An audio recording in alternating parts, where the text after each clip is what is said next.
नमस्कार मित्रों, आशा है आप सब सकुशल होंगे।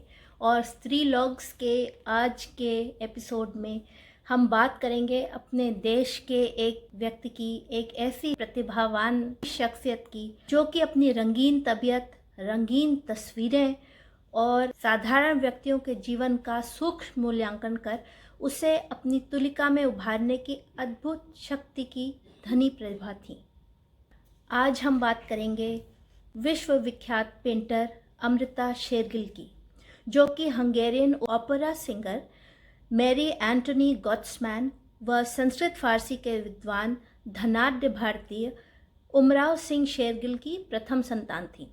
उनका जन्म 30 जनवरी 1913 में बुडापेस्ट हंगरी में हुआ था और वहीं बचपन भी बीता।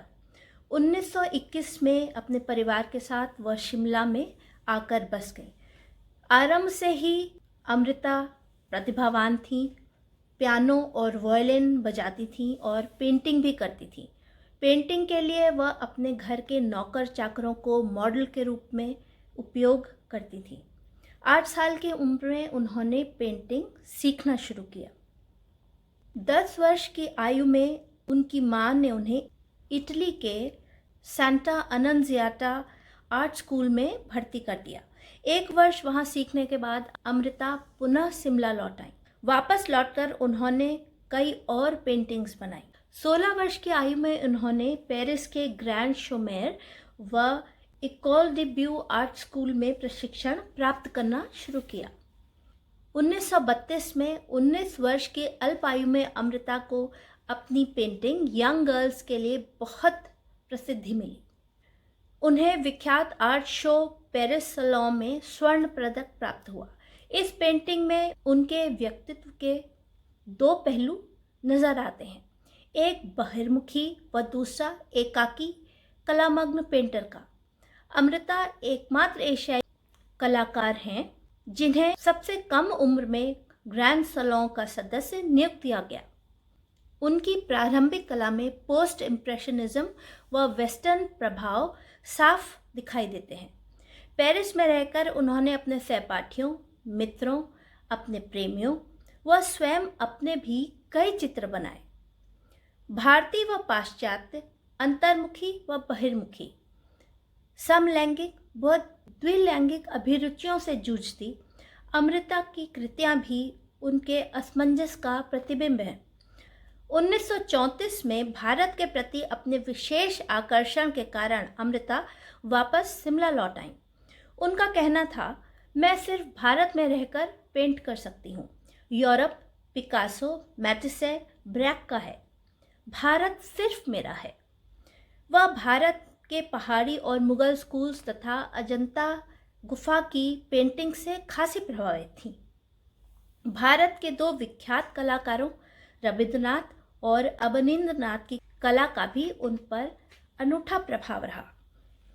1937 में अमृता ने दक्षिण भारत का दौरा किया और तब उनकी तुलिका से अनेक अविस्मरणीय पेंटिंग बनी।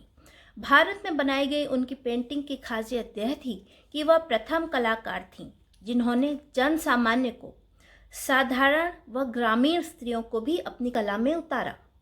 उनसे पहले के चित्रकारों ने रजवाड़ों व उच्च वर्गीय महिलाओं व राजसी ठाट-बाट के ही चित्र बनाए थे।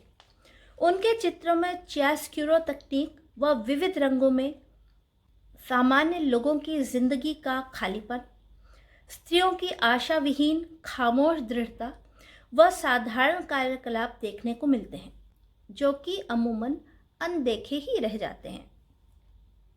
अपने चित्रों द्वारा शायद वह स्वयं को व अपनी जड़ों को खोजती थी। इस दौरान उन्होंने कई प्रदर्शनियों में भी भाग लिया। 1938 में 25 वर्ष की आयु में अमृता ने अपने हंगेरियन चचेरे भाई डॉक्टर विक्टर ईगान से ब्याह कर लिया और तत्पश्चात सराया गोरखपुर में अपने पुश्तैनी आवास में आकर रहने लगी। डॉक्टर ईगान और वह लाहौर में बसने का विचार कर रहे थे क्योंकि उन दिनों लाहौर कला का केंद्र था, पर 5 दिसंबर 1941 को अपनी प्रथम बड़ी एकल प्रदर्शनी से पहले ही अमृता की मृत्यु हो गई। वह सिर्फ 28 वर्ष की ही थी। यद्यपि उनकी मृत्यु का असल कारण ज्ञात नहीं हो सका है। ऐसा माना जाता है कि वह असफल गर्भपात से संबंधित कारणों से कोमा में चली गईं और उनका जीवन विलुप्त हो गया। अमृता भारत में मॉडर्न आर्ट की कर्णधार मानी जाती हैं। जिस प्रकार उन्मुक्त उनका जीवन था, उसी प्रकार उनके रंग भी उन्मुक्त थे और उनके जीवन की ही तरह उनके चित्रों में अकेलापन, यथार्थ से जूझना, उनके कई संबंध आदि झलकते हैं।